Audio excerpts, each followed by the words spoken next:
ఏంటండి అది? ఇదా ఏంటండి ఇది?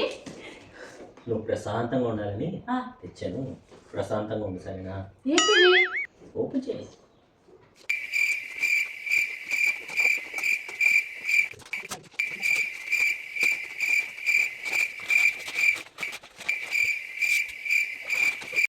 బుద్ధుడు విగ్రహం అండి.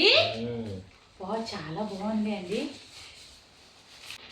చాలా బాగుంది అండి. దీపాలు పెట్టుకోవచ్చు కదా, అంత ప్రశాంతంగా ఉంది. బుద్ధుడు ఏం చెప్పాడు తెలుసు కదా? సో అలా నేను ప్రశాంతంగా ఉండాలని ఇంకా మా ఆయన నాకు ఇది గిఫ్ట్ ఇచ్చారంట. సో నాకు అది చూడగానే పీస్ఫుల్గా అనిపించింది.